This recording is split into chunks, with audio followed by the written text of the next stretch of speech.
नमस्कार, आप देख रहे हैं यूपी की ललकार और मैं हूं आपके साथ अर्चना गुप्ता। मोदी 3.0 सरकार एक बड़ा दांव चलने की तैयारी में है। मोदी सरकार की नजर वक्फ बोर्ड पर है। वक्फ एक्ट में संशोधन की तैयारी करीब करीब पूरी हो चुकी है और ये माना जा रहा है कि जल्दी सरकार नए बिल को सदन के पटल पर रखेगी। संशोधन के संकेत के बाद सियासत भी गर्मा गई है। सरकार जहां इसको जरूरी बता रही है तो वहीं विपक्षी दलों का ये कहना है कि बदलाव मंजूर नहीं है। देखिए इस रिपोर्ट में।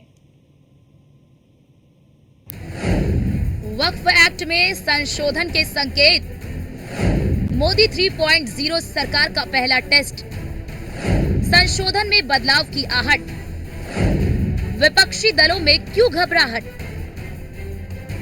वक्फ बोर्ड संशोधन बिल पर केंद्र सरकार के संकेत के बाद सियासत गर्मा गई है। बीजेपी जहां बदलाव को बेहद जरूरी बता रही है, वहीं विपक्षी दलों ने साफ कर दिया कि बदलाव मंजूर नहीं है, किसी भी तरह का हस्तक्षेप बर्दाश्त नहीं किया जाएगा। वहीं ऑल इंडिया इमाम एसोसिएशन ने केंद्र सरकार पर मुसलमानों को छेड़ने का आरोप लगाया है। कर रही है सरकार, मुसलमानों को छेड़ रही है, कभी ट्रिपल तलाक के नाम पे, कभी 370 के नाम पे, कभी राम मंदिर के नाम पे, कभी ज्ञानवापी के नाम पे, कभी मथुरा मस्जिद के नाम पे। ये सरकार छेड़ने का काम कर रही है। इनके मन में इस तरह की कोई भावना नहीं है कि देश आगे जाए और आपसी जो भाईचारा है वो बना रहे। आपने देखा पिछले 10 सालों में जितने भी ये कानून लेकर आए सारे मुसलमानों के लिए हैं। जो मेरा हिंदू भाई इनको भर भर के वोट दे रहा है उसके लिए तो एक भी बिल नहीं आया। ये कैसी सरकार है फिर हिंदुओं की, जो हिंदुओं के लिए काम नहीं कर रही है। मेरा कहना ये है कि इन लोगों को काम नहीं करना है, सिर्फ देश में नफरत फैलानी है, देश के अंदर विभाजन करना है, देश को फिर ऐसे दोराहे पे लाके खड़ा करना है कि जहां महंगाई की वजह से लोग मरेंगे, कारोबार न होने की वजह से लोग मरेंगे, हर आदमी परेशान होगा। और वो परेशानी के उसमें जिस तरह से आपने देखा होगा पहले जर्मनी में हुआ करता था, हिटलर ने किया था कि ऐसा वक्त आ जाएगा कि लोग अगर एक वक्त का खाना मिल जाए तो उसको विकास समझेंगे कि बहुत बड़ा काम हो रहा है। ये इस हाल में देश को लाके खड़ा कर। वक्फ की जो संपत्तियां हैं वो मुस्लिम समाज के डेवलपमेंट के लिए, वहाँ स्कूल खुले, हॉस्पिटल खुले, कॉलेज खुले, जिससे हमारे मुस्लिम समाज के लोगों को लाभ, इस नियत के साथ वक्फ की संपत्ति होती है। निश्चित तौर पे बहुत लंबे समय से शिकायतें भी आती हैं कि वक्फ की संपत्तियों पर अवैध कब्जे हो रहे हैं, वहाँ पर अवैध निर्माण हो रहे हैं, इंक्रोचमेंट हो रहा है इलीगल। तो इन तमाम चीज़ों को देखते हुए निश्चित तौर पे हमेशा हमने पारदर्शी तरीके से सही दिशा में हमारी व्यवस्था चले और मुस्लिम समाज का जो अधिकार है उसकी रक्षा हो, इस नियत के साथ हमेशा हमारी सरकार ने काम किया है। के लिए ही इस्तेमाल होगा।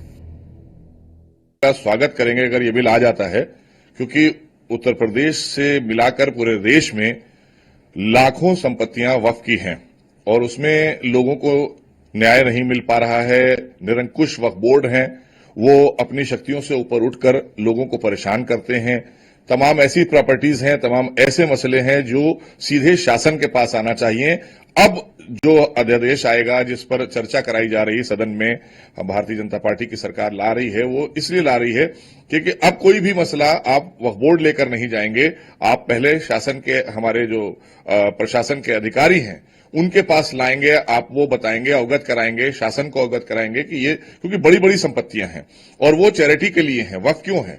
वक्फ इसलिए है कि दबे कुचले पिछड़े मुसलमानों के उत्थान के लिए बनाया गया वक्फ था और उसका कोई सदुपयोग नहीं हुआ है, दुरुपयोग ही हुआ है सन 47 से आज तक। और आज इसी मुद्दे पर चर्चा के लिए हमारे साथ खास मेहमान जुड़ चुके हैं। आपका तारुफ करा देती हूँ। शमसी आजाद नेता है बीजेपी के, मुन्ना खान हमारे साथ जुड़ चुके हैं, नेता है कांग्रेस के, और साजिद रशीदी अध्यक्ष AIIA के हमारे साथ जुड़ चुके हैं। नाजिम खान हमारे साथ मुस्लिम स्कॉलर के तौर पर जुड़ चुके हैं। आप सभी मेहमानों का बहुत स्वागत है हमारे इस खास चर्चा में। लेकिन चर्चा की शुरुआत मैं करूंगी साजिद रशीदी जी आपसे। इस संशोधन से आपको आपत्ति क्या है? इससे पहले भी 2 बार संशोधन हुए, उसमें आप लोगों को कोई आपत्ति नहीं हुई। इस बार के संशोधन से आपत्ति आपको क्यों हो रही है? क्या इसलिए कि इसे और भी अधिक पारदर्शी बनाया जा रहा है? देखिए, पहले जो संशोधन हुए हैं वो वक्फ बोर्ड को मजबूत करने के लिए हुए हैं। वक्फ बोर्ड की जो संपत्तियां लोगों के पास हैं उनको वापस लेने के लिए हुए हैं। वक्फ बोर्ड को पावर मिली है। अभी जो ये संशोधन करने जा रहे हैं वो वक्फ बोर्ड की पावर को कम करने के लिए संशोधन किए जा रहे हैं। मैं आपको एक हकीकत से अवगत कराना चाहता हूं। ये देखिए, ये पेपर मेरे हाथ में है, ये सरकार का गजट है। 1954 में वक्फ एक्ट बना, उसके बाद में एक सर्वे हुआ, और सर्वे होने के बाद 1970 में सरकार ने एक गजट पेश किया, तमाम वक्फ बोर्डों को सारी जमीनें चिन्हित करके वक्फ बोर्डों के हवाले की कि ये जगह, ये जगह, ये जगह सब आपकी है। ये सरकारी कागज में आपको दिखा रहा हूं, बोर्ड का कागज नहीं है। इस पे ऊपर लिखा है भारत सरकार, नीचे लिखा है दिल्ली सरकार, और पब्लिश्ड बाय गवर्नमेंट लिखा है इसमें। ये दिल्ली सरकार ने पब्लिश किया है पेपर। इसमें क्या है कि इसमें ये जगहों को चिन्हित किया गया है। देखिए, ये जगह है, ये जगह है, ये आपकी जगह है। जब सरकार ने हमें वो जगहें चिन्हित करके दे दी, तो आप मुझे बताइए, क्या सरकार के पास इसका ब्यौरा नहीं है? सरकार के पास इसका डाटा नहीं है कि ये जगहें वक्फ बोर्ड की हैं? तो फिर वक्फ बोर्ड के अंदर, वक्फ बोर्ड के पास ऐसी कौन सी पावर है कि वो किसी भी जगह को कह दे कि साहब ये मेरी जगह है और उसको छुड़ा ना पाए कोई? मैं आपको दिल्ली के अंदर खास तौर से सैकड़ों जमीनें ऐसी दिखा सकता हूं जो केंद्र सरकार के पास है, आर्मी के पास है, रेलवे के पास है, डीडीए के पास है, एमसीडी के पास है, एनडीएमसी के पास है, और दिल्ली वक्फ बोर्ड उसको छुड़ा नहीं पा रहा है। दिल्ली वक्फ बोर्ड के पास ऐसी कोई पावर ताकत नहीं है जो सरकार से उन जगहों को छुड़ा ले, या सरकार से उन जगहों का आज के सर्किल रेट के हिसाब से किराया ले ले। ये लोग सिर्फ मुसलमानों को छेड़कर कहीं ना कहीं वोट बैंक साधने की कोशिश कर रहे हैं। ये तुष्टीकरण की राजनीति है। मुझे बताइए, पिछले 10 साल से जितने ये बिल लेकर आए हैं सारे मुसलमानों के लिए हैं। वो मेरा हिंदू भाई जो इनको वोट देता है भर भर के, वो आस लगाए बैठा है कि मेरे लिए कोई बिल आएगा, उसके लिए कोई बिल नहीं आता। 22 लाख महिलाएं अबेंडेड हैं, हिंदू महिलाएं, उनके लिए कोई काम नहीं हो रहा है। महंगाई आसमान छू रही है, बेरोजगारी नहीं है, ये सारी चीजों से उनको कोई लेना देना नहीं। रशीदी साहब, 2 बार संशोधन हुए। 2013 में संशोधन में आपको अतिरिक्त शक्तियां दे दी, वक्फ बोर्ड को असीमित शक्तियां दे दी गई हैं कि जो है कि उसको किसी अदालत में आप चुनौती भी नहीं दे सकते हैं। तो क्या ये ठीक था? और अब क्योंकि पारदर्शी बनाया जा रहा है, क्योंकि कई जो आम मुस्लिमों का ये कहना है कि वक्फ बोर्ड का हमें लाभ नहीं मिल पा रहा है और वो भी चाहते कि इसमें संशोधन हो, तो आपको संशोधन के किन बिंदुओं से आपत्ति है, जरा वो आप बताइए। क्या इसे पारदर्शी बनाया जा रहा है, इससे आपको दिक्कत हो रही है? अब इसमें आपको साफ तौर पर कि मजिस्ट्रेट के दफ्तर में संपत्ति को रजिस्टर्ड कराना होगा, इससे आपको दिक्कत हो रही है? या फिर आपको दिक्कत ये हो रही है कि अब आम मुस्लिमों को भी इसका लाभ मिलेगा, इससे आपको दिक्कत हो रही है? चौथा मेरा पॉइंट ये है कि इसमें अब जो बोर्ड बनते हैं उसमें महिलाओं को भी शामिल किया जाएगा, क्या आपको उससे आपत्ति है? मैंने 4 पॉइंट आपको दिए हैं, आप अपनी आपत्ति दर्ज कराइए। 4 पॉइंट में किस पॉइंट पर आपको आपत्ति है? देखिए, एक तो मैं आपको बता दूं कि पिछली सरकारों में 2 बार अमेंडमेंट नहीं हुए। 2013 की बात मैं कर रही हूँ रशीदी साहब, मैं 2013 की बात कर रही हूँ। सुन लीजिए, मैं आपकी जानकारी के लिए बता देता हूँ। 1995 में बदलाव हुआ था जो 2013 में जाके लागू हुआ। 1995 में बदलाव हुआ, 2013 में लागू हुआ, यानी एक ही बार हुआ 1970 के बाद में। और उसमें जो है एक अधिकार दिया गया 54 का, जो वक्फ बोर्ड के सीओज होते हैं उनको अधिकार दिया गया कि आप 54 का नोटिस देकर एसडीएम के माध्यम से और लोकल पुलिस के माध्यम से अपनी जगहों को वंचित करा सकते हैं, छुड़वा सकते हैं। ये पावर उन्होंने दिया वक्फ बोर्ड को, लेकिन वक्फ बोर्ड इस पावर के मिलने के बाद भी अपनी जगहों को नहीं छुड़ा पा रहा है, क्योंकि पुलिस साथ नहीं देती, एसडीएम साथ नहीं देते, वो सरकार के होते हैं। प्लस इसमें एक बड़ा नुकसान ये है कि किसी भी वक्फ बोर्ड में जो कमेटी बनती है, वक्फ बोर्ड जो बनता है वो सरकारी लोग, पार्टी के लोग होते हैं। चेयरमैन पार्टी का होता है, मेंबर्स पार्टी के होते हैं, सरकारी अफसर पार्टी के होते हैं। तो मुसलमानों के लिए क्यों काम करेंगे? वो तो अपनी लूट खसोट में लग जाते हैं। तीसरी बात यह है जो आपने बोला कि औरतों को होना चाहिए, औरतें तो ऑलरेडी हैं इसमें। दिल्ली के अंदर जो वक्फ बोर्ड बनता है उसमें 7 लोग होते हैं, 2 उसमें महिलाएं होती हैं। इससे ज्यादा क्या और महिलाओं को लोगे भाई उसमें आप? तीसरी और चौथी बात यह है, आप इस चीज को समझिए, पारदर्शिता क्या होता है। जब सरकार ने, रशीदी साहब, जहां तक मेरी जानकारी है, रशीदी साहब, जहां तक मेरी जानकारी है कि अभी तक महिलाएं जो है वो वक्फ बोर्ड और काउंसिल की सदस्य नहीं है। अरे आपकी जानकारी गलत है। दिल्ली वक्फ बोर्ड के अंदर 2 महिलाएं सदस्य हैं, एक समाजी कारकुन है, एक इस्लामी स्कॉलर है। वक्फ काउंसिल में भी औरतें होती हैं।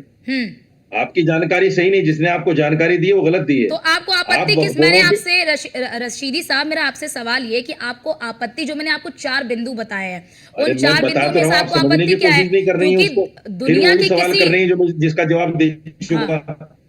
मैं 2 बार इसका जवाब दे चुका हूं। आपत्ति ये है, ये पारदर्शिता है कि नहीं है? सरकारी कागज मेरे हाथ में है, सरकार ने मुझे बताया कि ये जगह आपकी है, तो ये पारदर्शिता है कि नहीं है? इससे ज्यादा और पारदर्शिता क्या होगी भाई?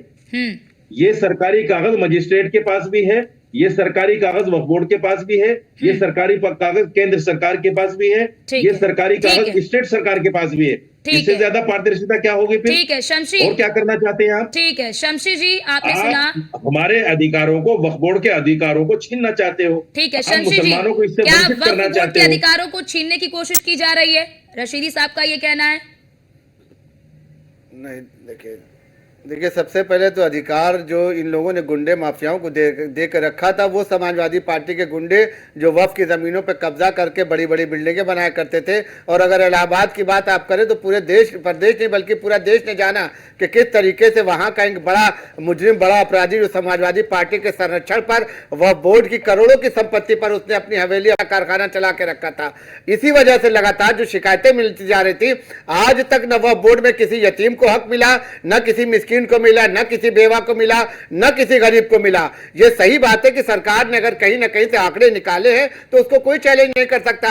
अब अगर सरकार उसमें चाहती है कि थोड़ा सा परिवर्तन कराया जाए तो इनके सीने पे सांप लौट रहा है। ये इसी वजह से लौट रहा है कि इन्होंने जो है वह बोर्ड की जमीनों को अमीरों के हाथों में बेचा है, बड़े बड़े रसूखदारों को बेचा है, गुंडे माफियाओं को बेचा है, अपनी पार्टी के नेताओं को बेचा है, जो लोग आज बड़ी बड़ी हवेलियां बनाकर रखे हुए हैं। अब अगर सरकार ने ये नियम कानून बनाए कि आप अपनी संपत्ति का, वक्फ बोर्ड की संपत्ति का जो विवरण जिलाधिकारी के पास जमा करें, एसडीएम के पास जमा करें, तो हमें तो नहीं लगता कि इसमें कोई गलत बात है। और इसमें यह भी नहीं कि आपको जमीन से बेदखल किया जा रहा है। जो अवैध संपत्तियां जिस पर विवाद है, सरकार चाहती है कि उस पर पूरी तरीका से समीक्षा कराए, पूरी जांच कराए और उसके बाद जिसका जो हक है, क्योंकि वह बोर्ड जो बना था इसीलिए बना था कि जो कौम के लोग हैं, जो बिरादरी के लोग हैं, उनको उससे फायदा पहुंचाया जाए, उनको इससे जो है जरूरतमंदों की मदद की जाए। कोई बेवा है उसको घर नहीं घर दिया जाए, किसी यतीम की तालीम हो जाए, किसी को रोजगार दे दिया जाए। रशादी साहब बैठे हुए हैं, वह बोर्ड की जो है ये वकालत कर रहे हैं, इनसे पूछे कि क्या किसी ने फायदा आज तक उठाया, इनके यहाँ पूछ लीजिए।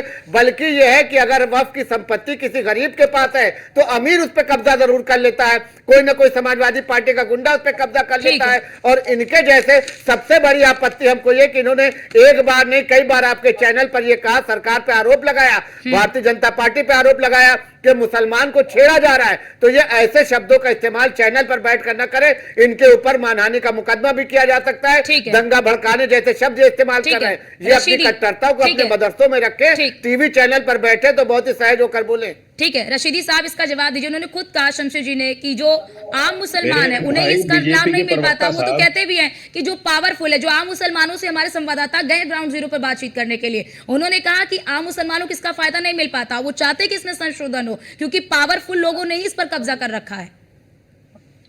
मेरे भाई बीजेपी के प्रवक्ता साहब, आपको जानकारी नहीं है, आप नए नए प्रवक्ता हैं, आप जानकारी ले लीजिए और बीजेपी की मोहब्बत में इतना मत बहिए कि ये वक्फ बोर्ड हमारे हाथ से निकल जाए।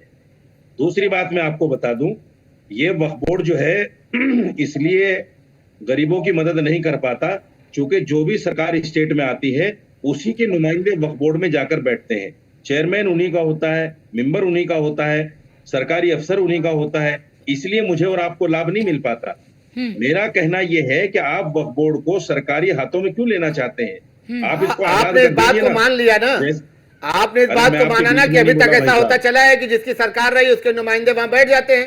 मैं आपके बीच में नहीं बोला, आपने इसको माना ना, तो यही चीज तो सरकार खत्म करना चाह रही है। बीच में नहीं बोला करते, ये अच्छी बात नहीं है। आप कुछ पॉइंट सीखिए डिबेट करने के। ठीक है, बोलिए बोलिए बोलिए राशिद। दूसरी बात मैं आपसे ये बताना चाहता हूँ, जैसे गुरुद्वारा प्रबंधक कमेटी है, इस तरह से हमारे यानी मुसलमानों के हाथों में क्यों नहीं दी जाती वक्फ संपत्ति को? ठीक। वक्फ बोर्ड सरकार में क्यों लिए बैठी है? ठीक है, ये सबसे बड़ा सवाल है। जब तक ये मुसलमान कौम के हाथ में नहीं आएगी, मुसलमान कौम का भला नहीं होगा। सरकार इसको लूटती रहेगी और सरकार के नुमाइंदे आके सरकारों की पीठ थपथपाते रहेंगे। ये भी सरकार की तरफ से तो बोल रहे हैं। सरकार जो करने जा रही है, ये बीजेपी के प्रवक्ता भी उसी की हाँ में हाँ मिला रहे हैं। हालांकि वो लूटने पारदर्शी लाना गलत है, पारदर्शी लाना गलत है, ये आप कहना चाहते हैं? पारदर्शी रशीदी क्या है? साहब की वही बात- पारदर्शी अरे लाना गलत है, पारदर्शिता किसको- चीजों को पारदर्शी मैंने बनाना आपको गलत है, पेपर महिलाओं दिया को है। शामिल बैठे करना ही है गलत सरकार का है, आरोप या लगाने आम के लिए। मुसलमानों को इसका जो लाभ मिले, भारतीय ये जनता गलत है। पार्टी इसमें आप बदलाव ये करना चाहते चाह हैं? रही है। ठीक है, नहीं है क्या? ठीक है, मैं भाजपा चर्चा की में सरकार इसको मुस्लिम बदलना स्कॉलर चाह हमारे रही साथ है। है, नहीं है नाजिम क्या? यही चाहते हैं पारदर्शिता किसको कहते हैं? जैसे इनके आप यहाँ एक ही गुंडे सवाल पे माफिया अड़ी हैं। मौजूद रहते हैं, वैसे मैं उनका कब्जा 3 बार गुंडे इसका जवाब माफियाओं दे का चुका कब्जा हूं। जो है ये वक्त की संपत्ति पारदर्शिता पर बना ऑलरेडी रहे, है। ये यही चाहते हैं। और इनके बारे में लेकिन भी फिर अगर बार पता बार लगाइएगा उसी सवाल रशादी को कर साहब रही के हैं बारे आप। में भी, पता तो ये नहीं भी ऐसी कहीं क्या ना कहीं मोहब्बत वक्त है की आप जमीन लोगों को कब्जा किए बीजेपी से। होंगे। ठीक ठीक है, मैं चर्चा में मुस्लिम स्कॉलर को भी लाना चाहूंगी। नाजिम जी भी हमारे साथ जुड़े हुए हैं। नाजिम जी, आपको क्या लगता है कि जो संशोधन किया जा रहा है, क्या ये ठीक नहीं है? इससे तो पारदर्शिता आएगी, कितनी संपत्ति है, कितनी संपत्ति नहीं है, उसका आकलन होगा, और फिर जो आम मुसलमान है उनको भी तो फायदा मिलना चाहिए, क्योंकि आम मुसलमान तो मांग कर रहे हैं कि भाई इसमें संशोधन होना चाहिए, क्योंकि पावरफुल लोगों ने इस पर कब्जा कर रखा है। हाँ अर्चना जी, देखिए जिस तरीके से आप पारदर्शी की बात कर रही है, फिर संशोधन की भी बात कर रही है, तो 40 संशोधन की बात हो रही है। तो देखिए, जब वक्फ बोर्ड के लिए आप 40 संशोधन की बात करती है, तो भारत के अंदर आश्रम भी है, तो आश्रम के ऊपर कानून नहीं बनना चाहिए? आश्रमों के पास इतनी जमीनें कहाँ से आ रही है? इस पे भी तो एक कानून होना चाहिए। लेकिन सिर्फ और सिर्फ वक्फ की जमीन पे ही आप लोगों की नजर है। अब जिस तरीके से मौलाना साहब बार बार कह रहे हैं कि ट्रांसपेरेंसी के पेपर भी आप लोगों को बता रहे हैं, दिखा रहे हैं, लेकिन आप लोग बिल्कुल भी यकीन करने के लिए सर बिल्कुल भी तैयार नहीं है, क्योंकि पेपर तो नाजिम खान साहब, बड़ी चीज ना कि यहाँ के देश की जो हिंदू मंदिर हैं, हिंदू के जो मंदिर होते हैं ना, उन पर भी सरकार आधिपत्य होता है उनका। वो देखते हैं कि कितना ट्रस्ट आ रहा है, ट्रस्ट बना हुआ होता है, कितना पैसा आ रहा है, कितना मंदिर को मिल रहा है, सारी जानकारी होती है, उसमें कोई आपत्ति किसी को नहीं है। मंदिर, हाँ सुन लीजिए ठीक है अर्चना जी, देखिए अभी आपने मंदिर का नाम लिया, तो मैं कहता हूँ भारत की ऐतिहासिक धरोहर है, भारत सरकार के अधीन है, ठीक है। क्यों मुसलमानों को क्यों नहीं दे देते? मुसलमानों की, अभी जैसा